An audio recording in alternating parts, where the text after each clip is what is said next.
We're the Technical Assistance Team with the Workforce Innovation Technical Assistance Center, or WINTAC. We support state vocational rehabilitation agencies in the implementation of the Workforce Innovation and Opportunities Act, which we like to call WIOA.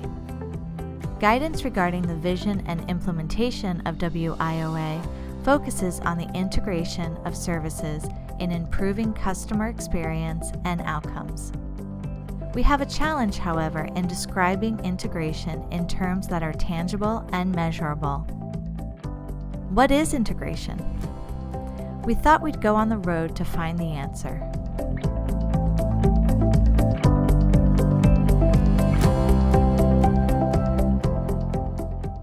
We went to Creston, Iowa, Covington, Kentucky, and Woodbridge, Virginia. One of the common threads among the workforce systems in these cities is their approach to customer engagement.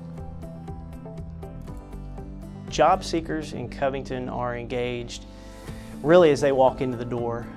There's not a number of places that you can go. Once you come in, you kind of see the front desk, and that's typically where people will kind of gravitate towards. So when they get to the front desk, they're greeted typically with a smile. We have several different people that are up there that are pretty outgoing, friendly kind of demeanor, and they typically want to, find out how they can help you. If it's an appointment, with a partner or agency or anything like that, then we'll go ahead and direct them to that partner agency. If it is another need, such as looking for employment or filing for unemployment insurance benefits or a workshop, anything like that, then we would direct them to that area of our resource room to address those needs and service them as we need to do from there. We want to be seamless, and so no silo of a specific name, but they're actually seeing a person and they're able to provide the service that the Kentucky Career Center has to offer. Whenever clients come into the center, they're greeted by one of the representatives here. Well, we've examined our process really extensively. We've looked at all of the partners that are here and how they might be involved in providing quality customer service. So what we've done is that we've really examined how do we get all of our partners involved to provide a service to our customers. So if a customer walks in as a one-stop, we want our customers to know that this is a facility where they can get services, whatever services they need. There's a representative here at all times to provide that assistance. Our services and what we provide here at the Workforce Center are employer-driven. So we need to keep that in mind. The employers have a need, they're looking for a product, and we can provide that product because we do have individuals, despite having a disability or challenges, they have abilities and they do want to work. When they first come in, they are greeted with a handshake and a smile and asked, what brought you into the center? And that's kind of where the assessment begins to figure out what brought them in. Did they come in to look for a job? Are they here to file an employment? Do they have an appointment? Or what exactly are they looking for? Believe it or not, that handshake kind of elevates you a little bit, or at least it elevated me a little bit, and I felt like I was, somebody worth, the assistance. Hard to explain how much a handshake means to somebody that needs help.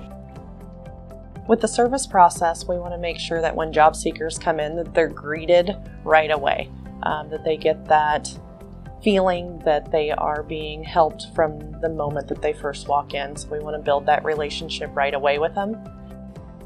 Another area of focus for the WINTAC team is service alignment in the center. We have regular staff meetings among all of the partners. We call them monthly huddles.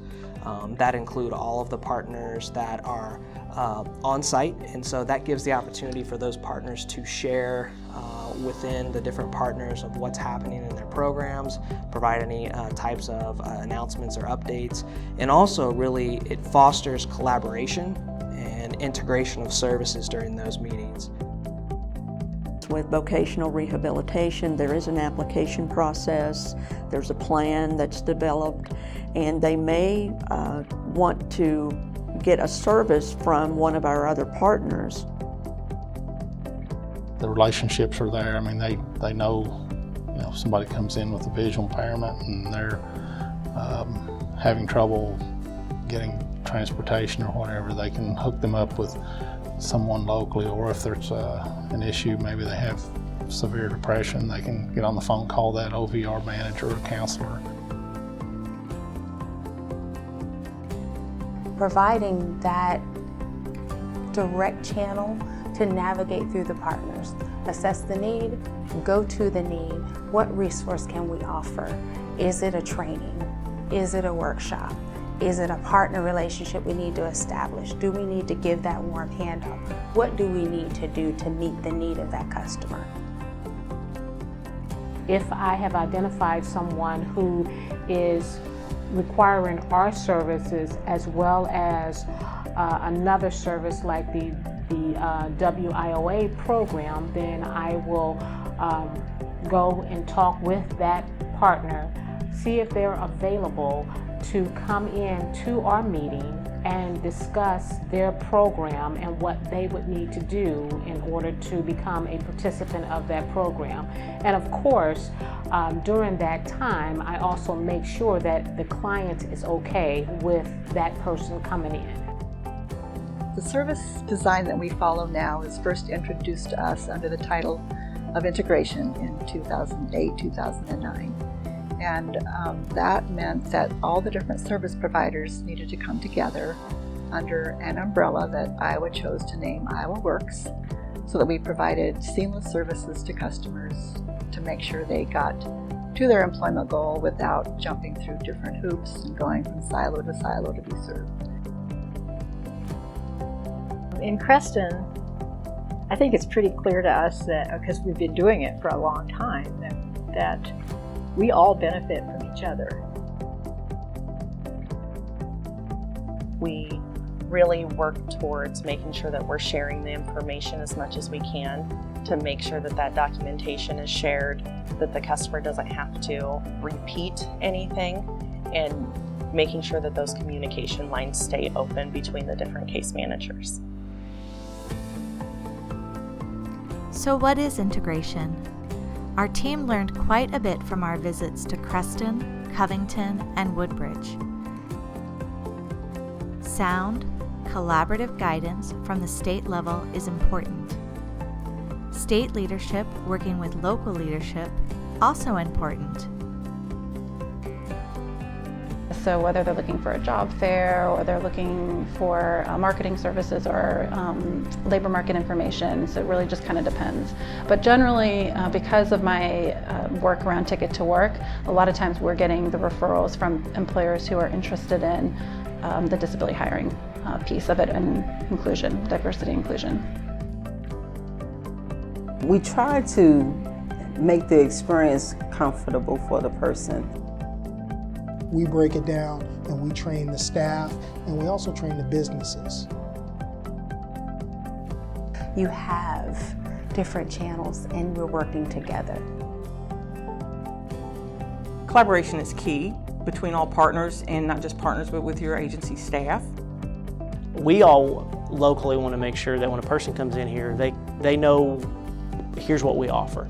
What can they take advantage of? So if they can take advantage of unemployment, retraining, and they have a disability, okay, you know, how can we, the three of us, work together, or those three agencies, in helping get that person employed? We have this rich, ongoing relationship with our local employers, so when we have a job seeker with specific skills, we're able to connect them to a need in our local community. I am now a junior at Simpson College, still maintaining a 3.8, which I'm pretty proud of. And I'm on the debate team there and the mock trial team. And hopefully next year, my senior year, I will be a paralegal as an intern with a law firm there in Indianola. Integration will always best be defined locally, based on the character of the people who serve job seekers and businesses. Creston, Covington, and Woodbridge all operate differently, but they define integration by looking at customer need together and developing their service response together. From our standpoint, they define integration for themselves.